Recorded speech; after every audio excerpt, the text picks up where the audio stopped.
Hello guys, ఇప్పుడైతే మా వాళ్ళు అక్కడ కూర్చున్నారు. కూర్చున్న వాళ్ళ దగ్గరికి వెళ్ళి మీ దగ్గర దేవదూత వచ్చింది, దేవదూత వచ్చి మిమ్మల్ని ఒక వరం అడిగింది. ఏం వరం అడుగుదాం, ఒక్కొక్కరు ఏమేమి చెప్తాం. అమ్మ, నీ దగ్గర దేవదూత వచ్చి ఒక వరం అడిగితే ఏం చెప్తావు? ఏం చెప్పాలన్నా చెప్పు. సీదేలా కావాలి. వర అక్క, నీ దగ్గరికి దేవదూత వచ్చి నిన్నొక్క కోరిక అడిగితే నువ్వేం చెప్తావు? అసలు నాకు కోరికలే లేవని చెప్తా. ఓకే. గంగా ఆంటీ, మీ దగ్గరికి దేవదూత వచ్చి ఒక వరం అడిగితే మీరేమని చెప్తారు? 7.5 హైట్ పెరగాలని అడుగుతా. ఓకే. సంధ్య ఆంటీ, మీ దగ్గరికి దేవదూత వచ్చి ఒక వరం అడిగితే మీరేమని చెప్తారు? అసలు దేవదూత నా దగ్గరికి ఎందుకు వచ్చింది? నేను మనిషిని, కానీ దూత నా దగ్గరికి నువ్వు మనిషివి కాదా? నువ్వు సందేవా అని మేము అడగలేదు. నువ్వు ఎవరు?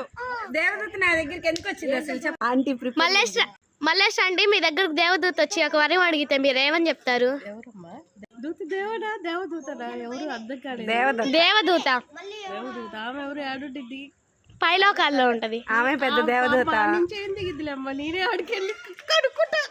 వర్షిత, నీ దగ్గర దేవదూత వచ్చి నీకు ఏం వరం కావాలంటే ఏం చెప్తావు? ఒక కోరిక 1,00,000 కోరికలు అవ్వాలనుకుంటా. అయితే నీ దగ్గరికి దేవదూత వచ్చి ఒక వరం అడిగితే నువ్వేమని అడుగుతావు?